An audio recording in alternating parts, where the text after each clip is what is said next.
So this video will be a longer one than normal because I want to talk to you guys about bushings. So if you've ever wondered about what different sizes, shapes, or any of this all means and what you can do with each of them, this is the place where you can get your answers. I'm not an expert on this. I don't claim to be, but I am fairly knowledgeable and I'm fairly competent at setting up my setups how I like them. So what you need to keep in mind is three different things when looking at bushings. You're going to keep in mind the shape of the bushing, what it's more oriented towards. You're going to keep in mind the urethane, which will be governed by who it's made by and what kind of options you keep with that. And you're going to keep in mind the durometer, which will influence, which is the hardness of the bushing, is basically how squishy it is.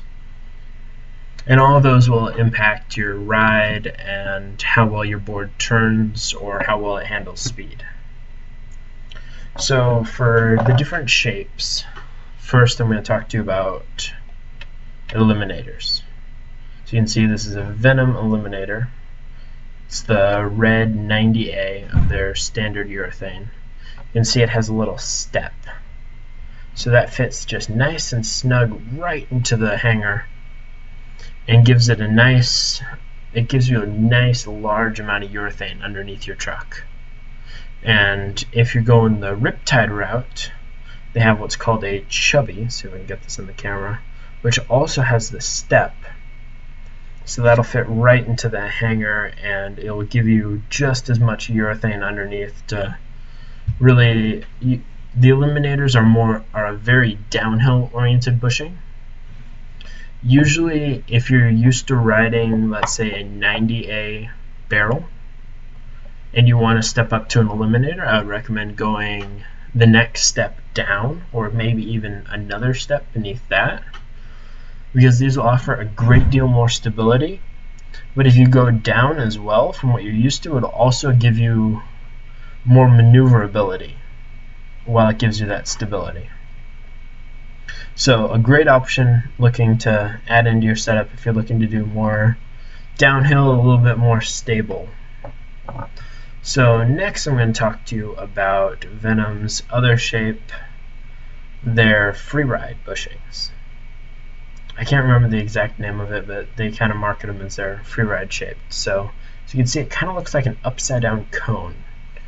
The top section has the step just like the eliminator does, but then it kind of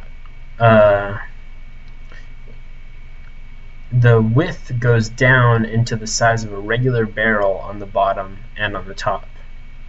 So it gives you a little bit of extra urethane as opposed to a regular barrel, as well as that step to kind of give it a little bit more resistance with the lean. And so personally, I like setting these up on my freeride setup as they're intended for. And I find that as compared to a barrel of the same durometer, it gives you a little bit extra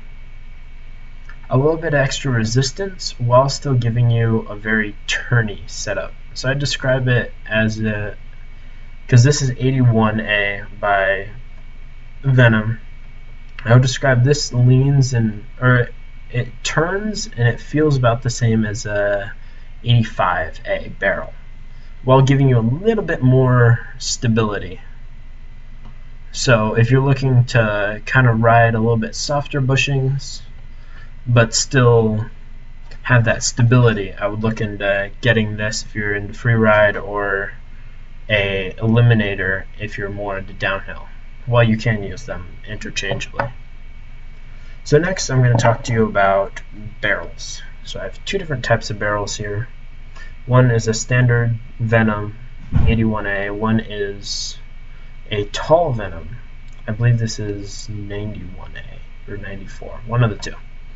Not really relevant. As you can see, there is a height difference. I believe it's 0.15. I honestly don't know. But so this is going to be some trucks are going to require you to use tall bushings, such as Ronins, and I'm spacing on the other ones, but there are a couple trucks that require tall bushings. And so the difference between these two is going to be that the tall bushing gives you more height to your truck, so it's going to, if you're just putting it in a standard truck, it's going to increase the angle a little bit, and it's going to feel like it increases the angle a little bit. It's going to increase your pivot, and it's going to make your truck lean quite a bit more. So you're going to have more lean in the truck, and it's going to feel more progressive than if you just had a regular barrel. And the regular barrel is kind of the universal downhill shape. Like if you just want a basic downhill setup, you're going to go double barrels. Whereas if you're looking for more of a do everything setup, you go with a barrel and a cone. So that's kind of the way to look at that. And so now our final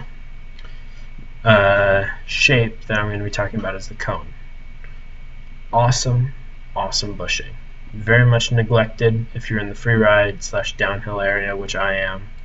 They can be very fun to mess around with. I've set up a couple trucks using both cones or cone and an eliminator style, and it gives you a lot less resistance, and it's a lot more carvy and fluid. It allows you to change direction really quickly and very fluidly when carving around or sliding. It allows you to really kind of turn really sharp to initiate your slides.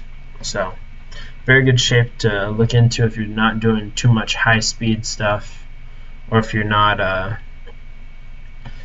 doing more carving, pumping, commuting type riding. So next I'm going to talk about urethane, the different types of urethane. So right here I have Venom, two different Venom. So Venom's standard urethane, which I absolutely love, personally my favorite right now and the main one I'm riding. Venom's SHR, which is their super high rebound, which this will give you a bit more rebound, a bit more return to center as they describe it. Personally, I didn't find them that appealing. They felt a little twitchy to me, but that might have just been the setup I was riding, so you will probably have a different experience, or you might have the same experience. So that's Venom bushings. Next one I have are the Riptide APS, which is their animated polymer system, I believe. Something along those lines. These are the only ones of Riptide I've had the experience of riding, so what I'm saying now is only relevant to these, is not relevant to their world's fastest bushing formula. I found these to be a bit squishier than Venom. Like, they felt like they squished more and a little bit more rebound, which didn't really make me like them that much. I don't like a lot of rebound in my trucks. I like a fair amount, but not to be just thrown back to center. And so I am not personally a fan of Riptide. However, they do make they give you a lot more options of shape and size. So if you're looking for a bushing company, they'll give you a lot of different options. Riptide is definitely a way to go. And so finally I'm going to talk about this little guy, which is Blood Orange urethane. This is their 89A, I believe, which comes stock in Caliber trucks. So I really like this urethane for slower speed freeride, and some people use it for downhill. I found it a little bit too reboundy, so that's kind of my take on it. So now I know this video is getting a little long, so I'll try and wrap it up here. And so for durometer is going to be the hardness of the bushing, so kind of how hard it is to squeeze it, how squishy it is. And so you're going to go softer if you're doing lower speed stuff, harder if you're doing a little bit faster speed stuff. I believe Motion Board Shop has a chart of weight and durometer, so you might want to look at that. And I think that basically covers everything I wanted to cover. If you have more questions or want to see another video, please comment down below, and I will attempt to get back to you. Alright, thank you for watching.